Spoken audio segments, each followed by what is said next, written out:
சண்முகசுந்தரம், இப்போ எல்லாருமே எத்தனை கேள்வி இருந்தாலும் ஒரே கேள்வியா அவர் முதலமைச்சராக வருவாரா வரமாட்டார் அப்படிங்கிற கேள்வி தான் மிக முக்கியமான கேள்வி. ஒரே கேள்வியா கேட்கக்கூடிய கேள்வியா இருக்கு. அதன் அடிப்படையாக வைத்து கேட்கப்பட்ட மிக முக்கியமான கேள்வி தான் நாம் அடுத்த கேள்வியாக மக்கள் மத்தியில் முன்வைத்தோம்.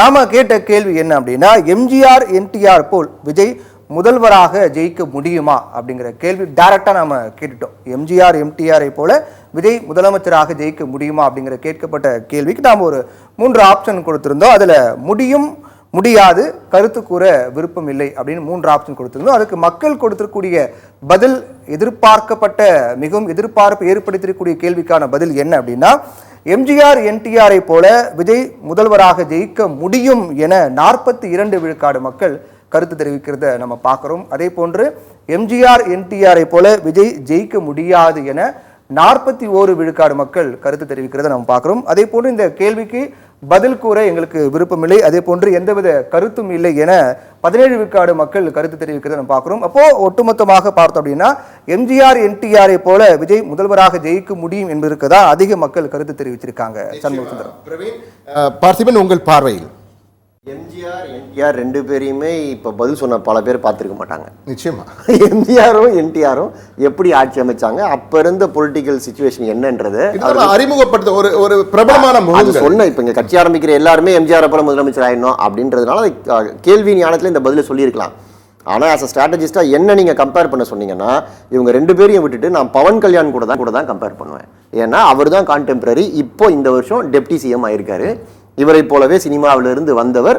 பவன் கல்யாணிடமிருந்து விஜய் சில விஷயங்களை கற்றுக்கணும். இப்போ பவன் கல்யாண் ஒரு 50 சீட்டு கூட என்னால் கேட்டிருக்க முடியும், ஆனால் நான் 21 சீட்டோட நிறுத்திக்கிறேன். டிடிபி கூடவும் பிஜேபி கூடவும் அலையன்ஸ் வச்சு எனக்கு ஜெகனை கட்சியிலிருந்து நீக்குவது தான் குறிக்கோள் அப்படின்னு, அதுக்காக நான் பல தியாகங்களை பண்ணுறேன், நீக்குவது தான் குறிக்கோள் அப்படின்னு 21 சீட்டில் நின்று 21 சீட்டுமே ஜெயிச்சிட்டார். 100% ஸ்ட்ரைக் ரேட்டு. ஸோ 2 எம்பியும் இந்த எலெக்ஷனில் ஜெயிச்சிட்டாங்க நாடாளுமன்ற தேர்தலில். இது இப்படித்தான். அது அவர் ஒரு காலத்தில் பார்ட் டைம் பொலிட்டீஷியன் சொன்னவங்க. இப்போ பிஜேபி பிரதமர் என்ன சொல்றாருன்னா, ஏ பவன் நகி ஆந்தி ஹே அப்படின்னா இவர் தென்றல் கிடையாது புயல் அப்படின்னு சொல்றாரு. அது மாதிரி தமிழ்நாட்டின் புயல் தான் விஜய். ஆனால் அவர் தன்னுடைய திசை அறிந்து அதுக்கு ஒரு ப்ராப்பர் ஸ்ட்ராட்டஜி வச்சு அதை நோக்கி போனா தான் அது அவருடைய இலக்கை அவர் அடைய முடியும். நீங்க அவர் அதை தெளிவா இருக்காரு. அதனால தான் எடுத்த உடனே நாங்கள் ஆட்சியில் பங்கு கொடுக்குறோம், கூட்டணி ஆட்சி எல்லாம் சொல்றாரு. அப்போ கூட்டணி ஆட்சின்னு பங்கு கொடுக்குறோம்னு சொன்னாலே கூட யாரையோ சேர்த்துக்க போறோம், இல்லை நாங்கள் யாரு கூடயோ போய் சேர போறோம்ன்றது தான் அதுக்கு அர்த்தம். நிச்சயமா.